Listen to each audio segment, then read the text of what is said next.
بسم اللہ الرحمن الرحیم۔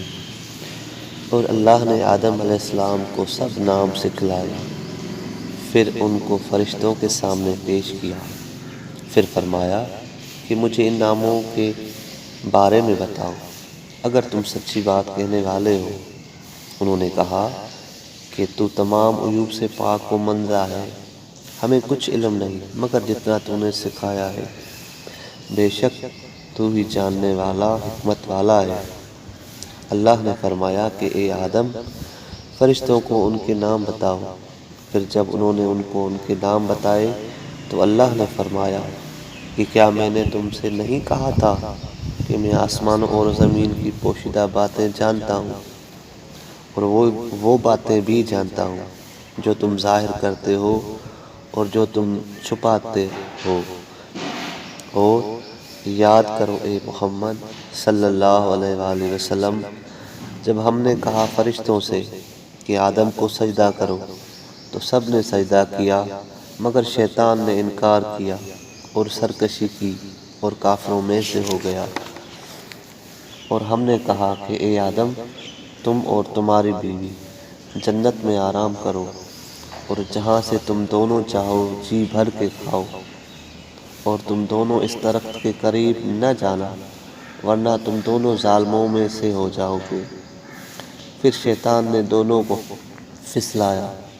اور جنت سے ان کو دور کر دیا، پھر جس حال میں وہ تھے اس سے ان کو نکلوایا، اور ہم نے کہا کہ نیچے اتر جاؤ اے آدم، حوا، سام اور شیطان، تم ایک دوسرے کے دشمن ہو اور تمہارے لیے زمین میں رہنے اور ایک مدت تک فائدہ حاصل کرنے کی جگہ ہے۔ پھر آدم نے اپنے پروردگار سے کچھ کلمات سیکھے، یعنی ربنا ظلمنا، پھر اللہ نے اس کی توبہ قبول کی، بے شک وہی معاف کرنے والا رحم والا ہے۔ ہم نے کہا کہ تم سب دنیاوی آسمان سے زمین پر اتر جاؤ، پھر اگر تمہارے پاس میری طرف سے کوئی ہدایت آئے، پھر جس نے میری ہدایت کی پیروی کی تو ان کے لیے نہ کوئی خوف ہوگا اور نہ وہ غمگین ہوں گے، اور جو کافر ہوئے اور ہماری آیتوں کو جھٹلایا وہی لوگ دوزخی ہے، وہ ہمیشہ اس میں رہنے والے ہیں۔ اے اولاد یعقوب، میری نعمت کو یاد کرو جو میں نے تم پر کی، اور میرے عہد اور میرے فرمان کو پورا کرو، میں تمہارے عہد و ثواب کی قبولیت کو پورا کروں گا۔ اور عہد شکنی کرنے کے بارے میں مجھ سے ڈرو اور ایمان لاؤ اس قرآن پر جو میں نے اتارا ہے، تصدیق کرنے والا ہے توریت اور انجیل کی جو تمہارے پاس ہے، اور اہل کتاب میں سب سے پہلے تم قرآن کے منکر نہ بنو اور میری آیات کو تھوڑی قیمت پر نہ بیچو، اور مجھی سے ڈرو اور حق کو باطل کے ساتھ نہ ملاؤ، اور حق یعنی صفت محمد صلی اللہ علیہ وآلہ وسلم کو نہ چھپاؤ،